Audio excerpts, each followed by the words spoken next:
Hello and welcome to Big League Politics TV. My name is Peter Dabrowska. I'm here with Brad Johnson, former CIA Chief of Station and current President of Americans for Intel Reform. Brad, thanks for joining us.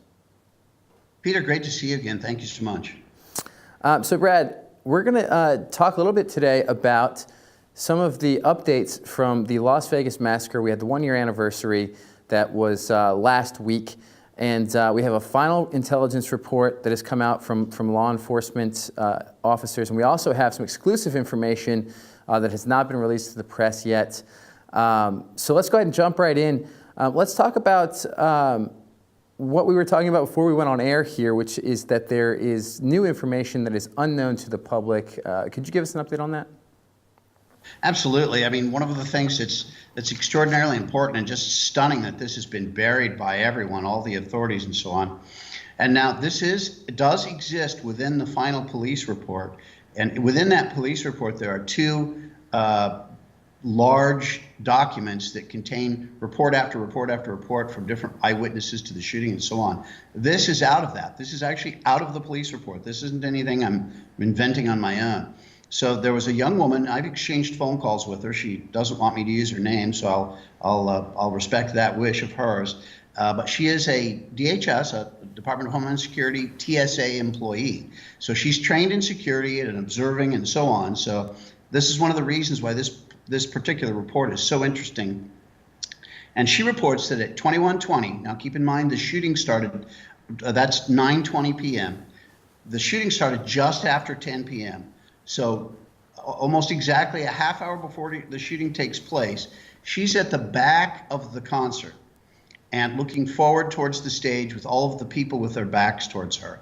At the back, there had been a previous concert and there were some bales of hay and things being put away, but it was a pretty big stack. And on top of that stack were two young women. Now, I just want to read very quickly the description she gave because it's wonderfully detailed. Two women on the hay bales, both facing south end, meaning towards the back of the concert. The first woman was 5'6", 5'5", 200 pounds, black hair, straight past shoulders, light-colored shirt, Mexican appearance, 30s, voice clean and concise. No accent, cold, hard, happy, hateful, educated. Second woman, 5'4", petite, Mexican appearance, 30s, short, black, straight hair, American, no accent, loud, rambunctious, yells, screams, jumps. Standing on the highest pile, holding the cell phone up, facing the back of the concert, filming. First woman, now I'm removing a word. She uses the F-bomb. I'll just abbreviate for everyone here, assuming this is a family show. So the first woman says, those stupid effing white people, they're going to know how it feels. They deserve this. Wait until later. The second woman, who's the rambunctious one, goes, yo, like shooting fish in a barrel. Are you getting this, baby? I love you. And she's the one holding her camera up, filming the back of this. So now that's within a half hour of the shooting taking place. And you've got these women at the back of the concert getting the ground truth, if you will, filming the back of the concert and clearly reporting it up to somebody. Now you're only hearing one side of this conversation, but clearly she's sending this live streaming to somebody who's looking at all of this. Now, in the police report themselves, they say no evidence exists to indicate Paddock conspired with or acted in collusion with anyone else. Now, with this report from a TSA employee, so a trained individual, saying that clearly they're communicating this information to somebody, and a half hour before the shooting began, she's saying these people deserve what they are going to get, and I really want to emphasize the comment by the second woman, like shooting fish in a barrel. And keep in mind the perspective. He's up on the 32nd floor, Paddock was, who the shooter, and shooting down at this highly condensed crowd of people. And it was, in fact, just like shooting fish in a barrel. So extremely suspicious and odd how that would possibly be glossed over. And you can comment, they didn't track these people down. There were no further interviews done with this TSA lady. They never tried to find the two women sitting on the hay bales, excuse me, filming the back of the crowd. They never followed up on any of that. So yeah, if you don't follow up on the information, you can say there's no evidence, odd claim. But now let me go ahead. What were you going to say? Yeah, so I mean, as a former Intel officer and someone with years of experience, what should law enforcement have done? Excuse me, that they didn't do? I mean, should they have interviewed this TSA agent in depth? Should they have chase down after the folks who allegedly said this at the concert? I mean, what would your course of action have been? Yeah, of course. I mean, I mean, it's so clearly suspicious that this person would be live streaming at the back of the concert, looking at, at the backs of the people who are all facing forward towards the stage for the concert. And that ground truth would be extraordinarily useful for somebody up in the hotel room shooting down. And again, that revelation of understanding the perspective of shooting fish in a barrel, shooting fish in a barrel, you're shooting down into a barrel. So, I mean, that understanding of perspective is very odd and really stands out. I mean, how could you possibly avoid following up on this? I mean, that's a travesty of justice not to have done it.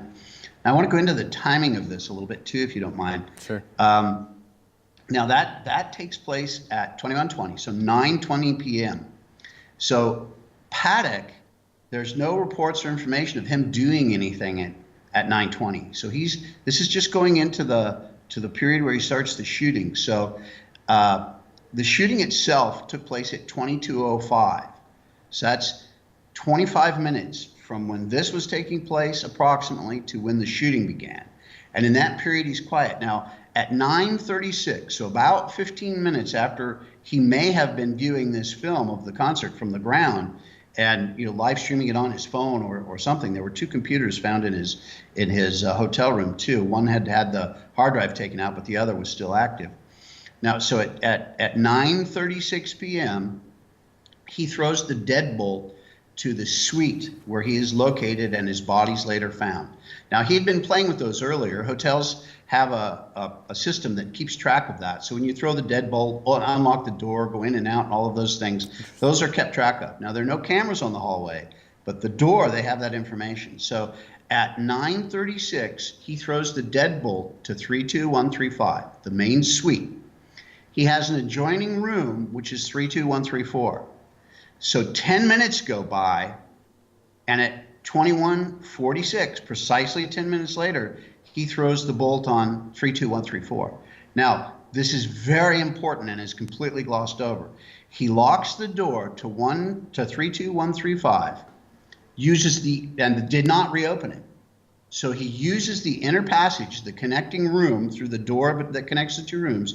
He walked through that door and then locks 32134. This is extremely important. Now, in between those two times, the concert actually began. So the crowd was gathering and condensing. So those two doors. Now come back to that. His body is found in 32135. The adjoining door between those two rooms is locked from the 134 side.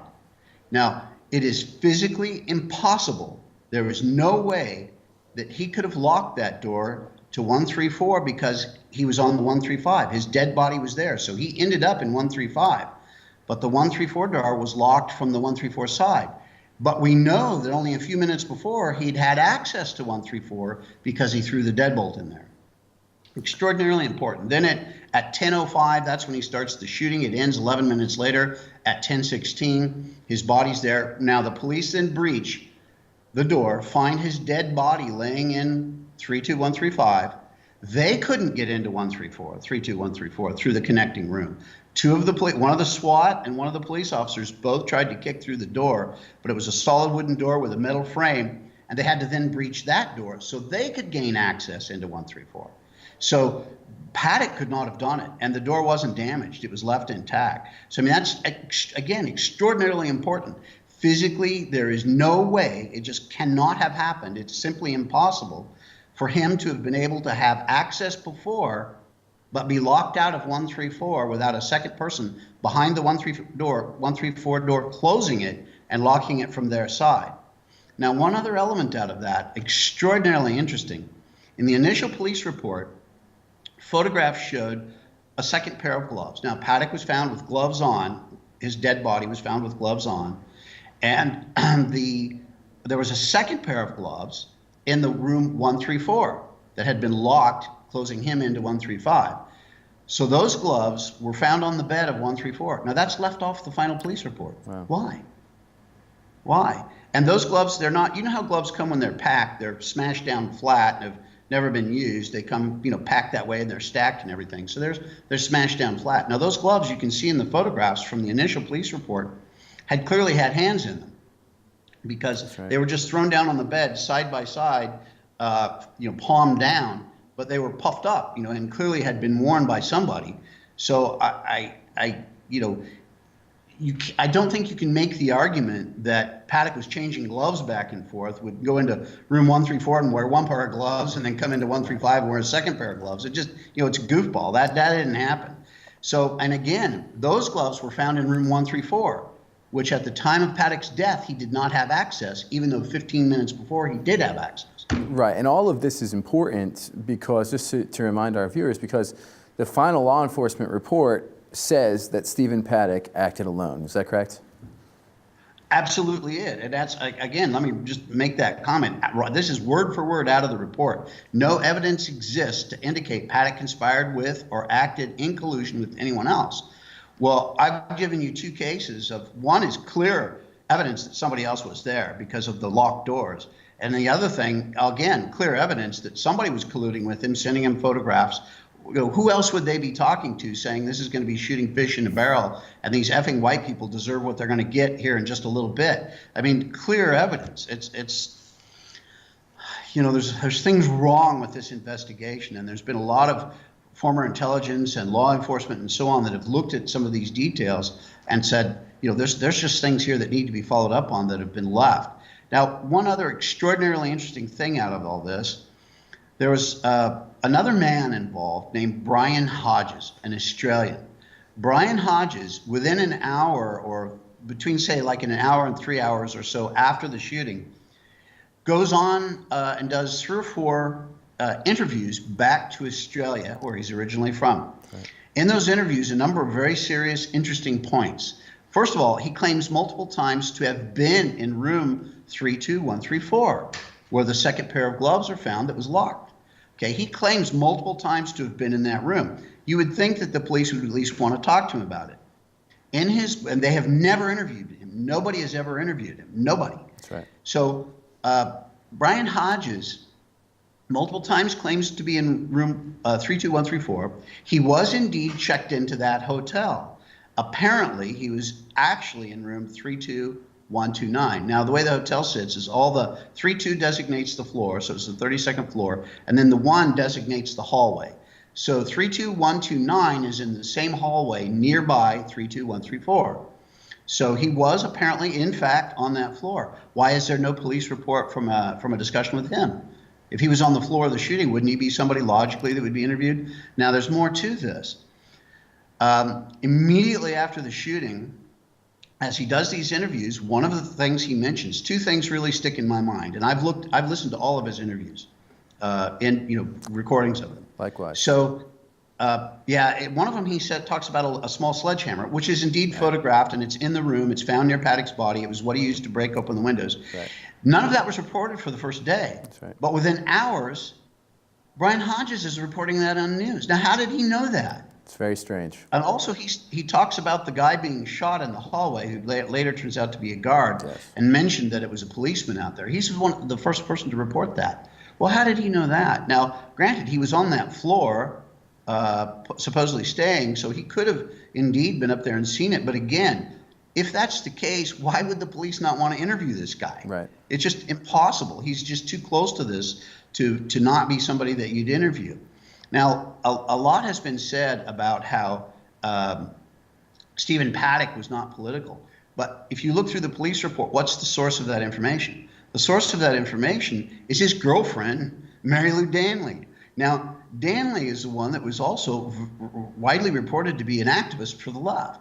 And there's a lot of reports out there of Stephen Paddock going with her to a lot of these, back in Clinton's campaign for the previous election where she lost to Trump, that they were out there going to all these campaign events for her. So there's supposedly a lot of photographs out there of them being active on this, but certainly Mary Lou Danley being active on the left is there's a lot of evidence to support that. And she's the source of the information saying that Paddock was not active that way.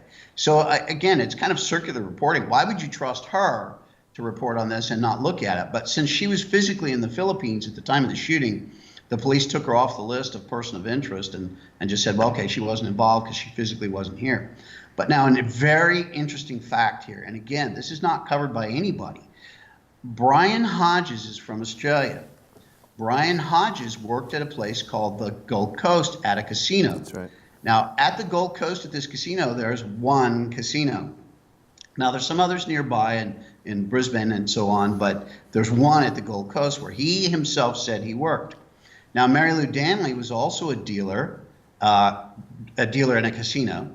And where did she claim that she worked? She also claimed that she worked at the Gold Coast, at the same casino. So casinos are small communities among these dealers, and it's very, very reasonable to assume they all knew each other. So there's an actual connection between Brian Hodges and Mary Lou Danley, where they would very easily have known each other. And then to later connect up, and she makes the introduction to Stephen Paddock, who she's been dating for years. It's very reasonable. None of that has ever been investigated. None of it. She was not questioned on those issues. And Brian Hodges has never been questioned.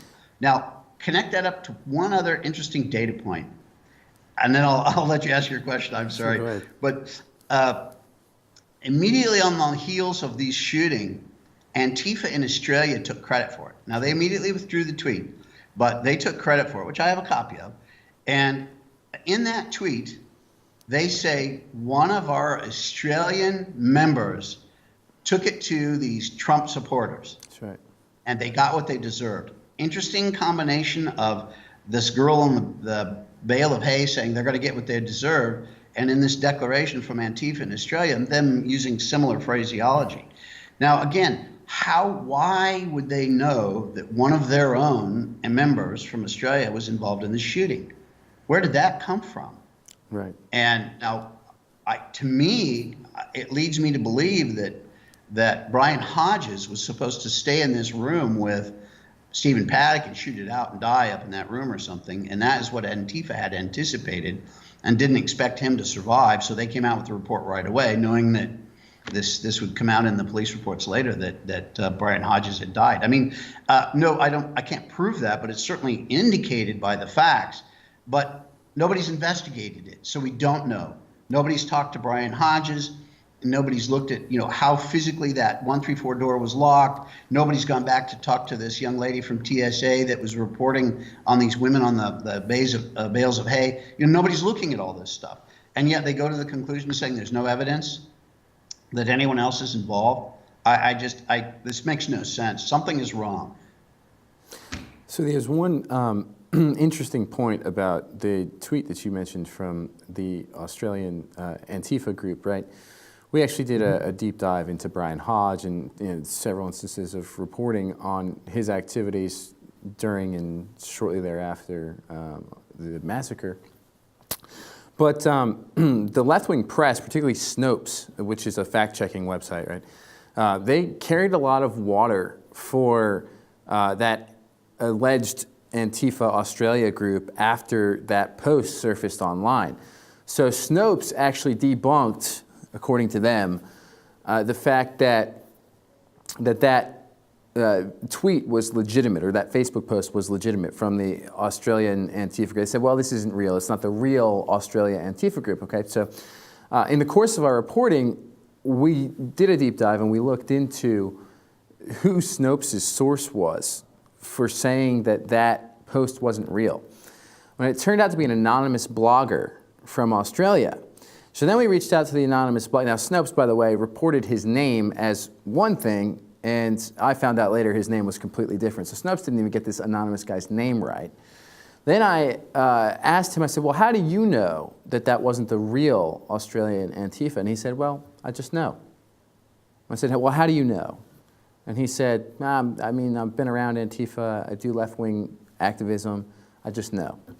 And so this is the type of disinformation, misinformation provided by the mainstream press to hold water, in my opinion, for what has been a very shoddy investigation into the Las Vegas massacre. And it's kind of sad to see them working in conjunction to hide the truth from the American people.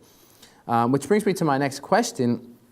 So I get the sense that the investigation Well, obviously the investigation by law enforcement is over, but I get the sense that that people are losing interest. People in our movement, that there's a sense of despair, of disdain. Well, we're never going to get to the bottom of this. What is your feeling about that? Are there people still actively working in your community to find out the truth?